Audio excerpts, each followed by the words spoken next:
Hello, I'm Larry Wilson, and welcome to the July 2003 Tape of the Month.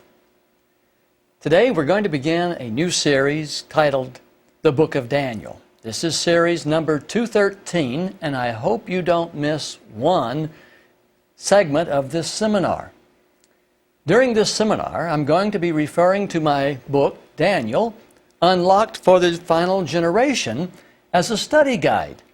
Now, if you don't have a copy of this book, I hope you will call the office and obtain one so that you can follow along as we study. I'm going to begin this seminar with a short quiz. I'm going to ask some questions about the book of Daniel, and I want you to carefully consider each question before you answer. If possible, write your answers down and let's see just how well you do. Write them on the arm of the couch if nothing else. So let's go to the computer screen and let's take the first question. True or false? The book of Daniel was primarily, and I'm emphasizing the word primarily here, written for the last generation. The book of Daniel was primarily written for the last generation that would live on earth. True or false? Well, notice what the answer is. True. In Daniel 12, verse 4, the angel said to Daniel, "Close up and seal the words of the scroll until the time of the end." Until the time of the end. The book of Daniel is closed up and sealed until the time of the end. Notice this verse in verse 9. He, that is the angel, replied to Daniel, "Go your way, Daniel, because the words are closed up and sealed." For who? Those that will live at the time of the end. I hope you understand that this means that the book of Daniel was actually written for the final generation that would live on earth. Now, here's a trick question for you. True or false? The writers of the New Testament understood the book of Daniel. True or false? The writers of the New Testament understood the book of Daniel. Well, the answer, let's see what the answer is. If the disciples understood the book of Daniel, they would have known that many centuries of time would have to pass before Jesus could return. Because the book of Daniel speaks of several prophetic time periods. For example, in Daniel 7:25, 1260 years are mentioned. In Daniel 8:14, 2,300 years are mentioned. And in Daniel 9:24, 490 years are mentioned. Did the disciples know anything about these time periods? Jesus didn't want the disciples to know that he would not be returning to earth for 2,000 years. This knowledge would have crushed them and the Christian movement. In Acts chapter 1, verse 7, Jesus said to his disciples, they wanted to know, of course, when he was coming back, and he said, "It is not for you to know the times or dates the Father has set by his own authority." Now he says to his disciples, it is not for you to know the times or dates the Father has set, indicating that the Father has set dates by his own authority. Now most Christians insist that Acts 1:7 is applicable forever. That is, no one can ever know the times and dates the Father has set. However, this is not the case. When the book of Daniel is unsealed, at the time of the end, many times and dates set by the Father can be known and understood. Let me say that again. When the book of Daniel is unsealed at the time of the end, many times and dates set by the Father can be known and understood. Jesus spoke to his disciples as he did, telling them it wasn't for them to know because A, it was not the time of the end, and B, he did not want to discourage the disciples. On one occasion in John 16:12, Jesus said to his disciples, "I have much more to say to you, more than you can now bear," implying to hear. In other words, I have a lot more to say that you just can't bear to hear right now. If Jesus had told them it would be more than 2,000 years before he would return, the disciples would have given up hope. They would have lost their enthusiasm, and their discouragement would have caused the Christian movement to implode. So, after Jesus went to heaven, the disciples came to some conclusions about the timing of Christ's return. And notice I have emphasized these next 4 words, on their own accord. I'm going to try to show you that the disciples concluded that Christ was returning soon without Jesus ever saying such. They just thought it and wrote it on their own. Let's notice what Peter wrote. 1 Peter 4:7. Peter wrote, "The end of all things is near." In fact, on the day of Pentecost, in Acts chapter 2, Peter got up and stood before the assembly, and he said to them, "Men and brothers, this is that which was prophesied by Joel, that in the last days God would pour out his Spirit." Peter was convinced that the end of all things was near. He believed that Jesus would be returning from heaven just any day now. And that's why he wrote as he did. Now let's notice what John wrote in 1 John 2:18. "Dear children, this is the last hour." The Apostle John thought Jesus would be returning very shortly, and he said, "This is the last hour." Look at James, the brother of Jesus. In James 5:8, he writes, "The Lord's coming is near. Be alert, be sober. The Lord's coming is near." Now Paul thought the coming of Jesus, the second return of Christ, was very, very short. Notice what he writes. "What I mean, brothers," 1 Corinthians 7:29, "what I mean, brothers, is that the time is short. From now on, those who have wives should live as if they had none." In other words, Paul is saying, stop having sexual relations. You don't hear this verse preached about too often, 1 Corinthians 7:29. But the idea in Paul's mind must have stemmed from Exodus 19, verse 15, where when the children of Israel came to Mount Sinai and were getting ready to meet the Lord, God told them that they were to cease from sexual relations as they came before him. And this is perhaps where Paul draws the idea that time is short, the coming of the Lord is near, and those who have wives should live as if they had none. And what Paul is really saying is that stop having sexual relations. Devote yourself to getting ready for the return of the Lord Jesus Christ. Paul's understanding, of course, is that Jesus was coming imminently, soon, in his lifetime. James, Peter, John, Paul, they all thought that Jesus would be returning to them very soon. Paul writes in Romans 13:12, "The night is nearly over.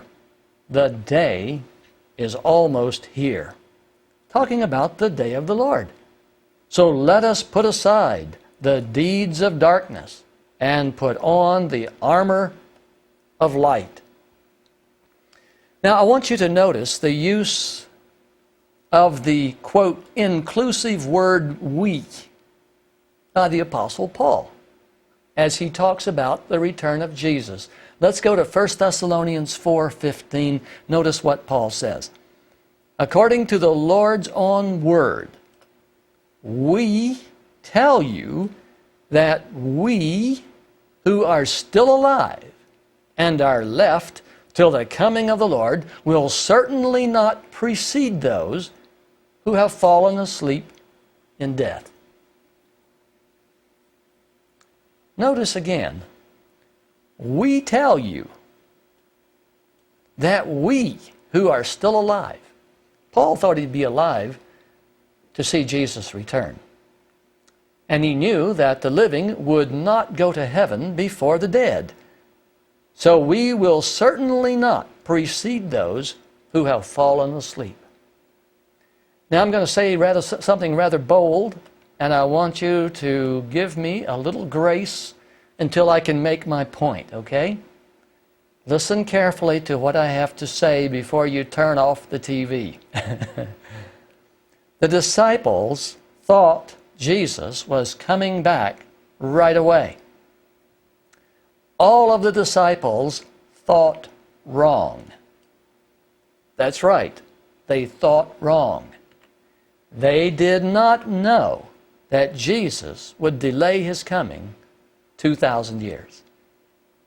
You see, the writers of the New Testament could not possibly understand God's timing because the book of Daniel was sealed up until the time of the end. In other words, they couldn't know what was sealed up. All of the apostles thought they were living at the time of the end. But they were wrong.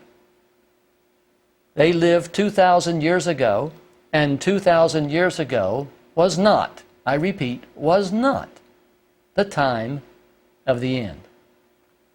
Here's a profound point to consider. Because the book of Daniel was sealed up until the time of the end, the only, and I want to emphasize here the word only, the only generation that can figure out when the time of the end arrives is the last generation.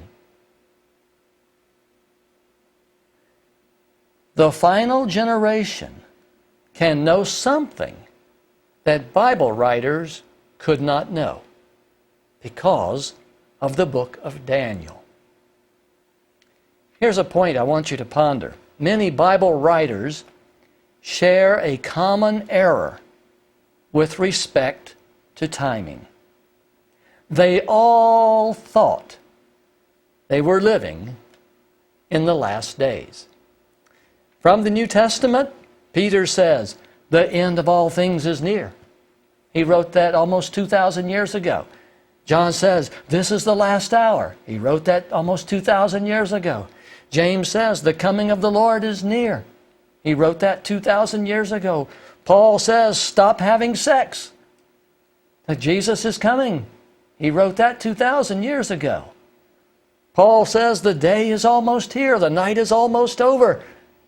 Paul says, we who are alive and remain shall certainly not precede those who have fallen asleep. All of the apostles thought they were living in the last days. Now, in the Old Testament, it's the same with the Old Testament prophets. Notice what Obadiah 1:15 says. Obadiah wrote, the day of the Lord is near for all nations. As you have done, it will be done to you. Your deeds will return upon your own head. Here's the golden rule applied. As you did unto others, it will be done unto you. And Obadiah 1:15 clearly spells it out. But Obadiah, who lived some 700 years before Jesus appeared on earth, that would be 2,700 years ago, he thought that the day of the Lord was near for all nations. Obadiah is no different than Peter, Paul, John, James. Joel wrote in Joel 1:15, "Alas, for that day, for the day of the Lord is near. It will come like destruction from the Almighty." Joel, Obadiah, did they know that we would still be on earth in July of 2003? No. The answer is a simple no. Joel and Obadiah did not know that God was going to wait still 2,700 more years. So let's go back to the quiz. The writers of the New Testament understood the book of Daniel, and you know the answer here already now, is false. They couldn't understand because it's sealed up until the time of the end. Paul knew that his understanding of God's plans was incomplete. And in 1 Corinthians 13, verses 9 and 10, Paul wrote, watch this closely, "For we know in part, and we prophesy in part, but when perfection comes, the imperfect disappears." What is Paul saying? He's saying that our knowledge of God's plans is partial, incomplete. And our prophecies are partial and incomplete. But when the perfection comes, the imperfect will disappear. True or false? I got to hide the answer here. Somehow my answer popped up on the screen. Daniel understood everything he was shown in vision. This is a good question for you to consider for a moment. The book of Daniel was sealed up until the time of the end, but does that mean that Daniel understood everything he was shown? The answer is false. Daniel did not understand the things that he saw. Notice what he writes here in Daniel 8, verse 27. "I, Daniel, was exhausted after having received this vision," in Daniel 8, "and lay ill for several days." He was sick from seeing what he had been shown. "Then I got up and went about the king's business. I was appalled by the vision.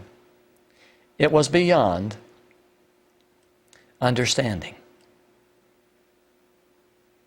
Daniel didn't understand what he saw, but he understood enough of it that it made him very ill, and he was exhausted and lay ill in bed several days from this vision. Here's an interesting point. God gave 5 visions to the ancient prophet Daniel for the benefit of a generation that would live 2,600 years later. Let me take you to my little drawing tablet. I want to draw something for you to look at. I want you to consider this for a moment and see if it makes any sense to you. We're going to put a timeline here on our little chart, and this X represents, let's say, 600 BC, when Daniel lived upon the earth. And this X represents July of 2003, when we're living today. And of course, you can see the distance between these two X's is 2,600 years. Okay? Now, here's an interesting point that I'd like for you to consider. When God spoke to Daniel and chose him to be a prophet, the messages given to Daniel are like a time capsule that are stored away until the time of the end. And then the book of Daniel becomes the most important book in the Bible. Certainly the only book that is sealed up for the final generation. Certainly the only book that God locked up and hid away for the purpose of informing the final generation of certain things he wants the final generation to know. The book of Daniel was not for the benefit of the apostles who lived at this point in Earth's history. And I've drawn a line here at the time of representing the time of Christ. The book of Daniel was not for the Christians who lived in the medieval centuries. The book of Daniel is sealed up and reserved and held in escrow or in a time capsule until the time of the end. No other book in the Bible has this feature. No other book in the Bible has these qualifications. And it's interesting that when the final generation finally arrives on earth, nobody wants to hear what Daniel has to say. I shouldn't say no one. Few people really are concerned. When was the last time you heard a really good sermon about the book of Daniel?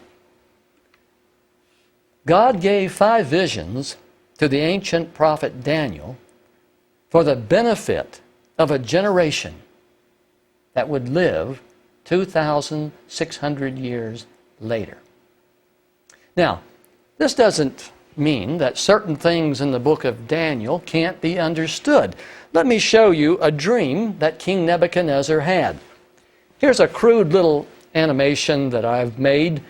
You remember in Daniel chapter 2, King Nebuchadnezzar had a dream. And in this dream, he saw a metallic man. And this man had a head of gold and a chest of silver. And he had thighs of brass, legs of iron, feet of iron and clay, and toes of iron and clay. And these metals in this metal man represent the kingdoms of men. And God showed the king what was going to happen eventually to the kingdoms of men. That out of the sky a giant rock would come and would destroy the kingdoms of men and establish a new world, a new heaven and a new earth. Now, this little vision, this little dream only takes 15, 20 seconds to watch. And boy, is there quite a story in the book of Daniel about this vision. But this is basically all that God showed King Nebuchadnezzar. And he showed him that the kingdoms of men on earth were temporary. Now, let me take you to another little animation here that I'd like for you to watch. The king was shown the future, and God lays the future out to King Nebuchadnezzar in 7 steps. Let's notice. You may notice that we have the head, the chest, the thighs, the legs, the feet, then the toes, and then the rock. And you can see that these elements in prophecy represent kingdoms, nations, and the number 7 representing the completeness or the entirety or the wholeness of this story. And the blue bar that you see creeping across the bottom of the screen represents the progression of time from the days of Nebuchadnezzar down to the time when the rock will destroy the kingdoms of men and set up his own kingdom. And of course, the Rock of Ages is no one other than Jesus Christ. The Rock of Ages. Let me play this again. God showed King Nebuchadnezzar 7 great entities, and the progression of time over 2,600 years in the metal man tells us very clearly what the order of events will be. Let me just pause here for a second. Let's back up there and notice that we see Babylon, Persia, Greece, Rome, then many nations represented by the feet, and then 10 toes representing the 10 kings who will be in power at the time when Christ comes and destroys the kingdoms of men. And these are the 10 kings in Revelation 17 that will make war against the Lamb. You can see 2,600 years covered in just a very simple vision. God is so amazing. You know, God's interest in the number 7 is also very fascinating to me. In the book of Revelation, we find 7 trumpets, 7 seals, 7 churches, 7 bowls, 7 thunders. You know, in the physical world, there's 7 notes in the musical scale, 7 colors in the rainbow, 7 continents, 7 days in the week. You know, God's interest, Jesus' 7 sayings on the cross, God's interest in the number 7. 7 represents wholeness or completeness. And here he laid out for King Nebuchadnezzar, you know, the entire history of earth in just 7 little steps. And you can see the head, the chest, the thighs, the legs, the feet, the toes, and then the rock. You have a completeness representing, found in the number 7. Well, all of this combines to tell us one very interesting thing, that the intended generation is actually here. The book of Daniel, the time has come to study the one book of the Bible that was exclusively written for us. We don't hear much about it on television and radio today, but people need to hear about Daniel's prophecies. People need to know that we are living at the time of the end. So I hope that you will tell your friends and relatives about this seminar. I hope that you will share your tapes with them, or tell them about, they can go to our website at www.wake-up.org. And you can watch these seminars on the internet. We stream the video right to you at your convenience. So we want you to tell your friends so they can enjoy and study and become acquainted with the contents of this study on the book of Daniel. Well, true or false? The time of the end has arrived. That's a trick question we're going to look at in our next segment. But I can tell you right now the answer to this is true, because we're out of time. We're going to close this segment of our seminar, and we will resume in just a moment.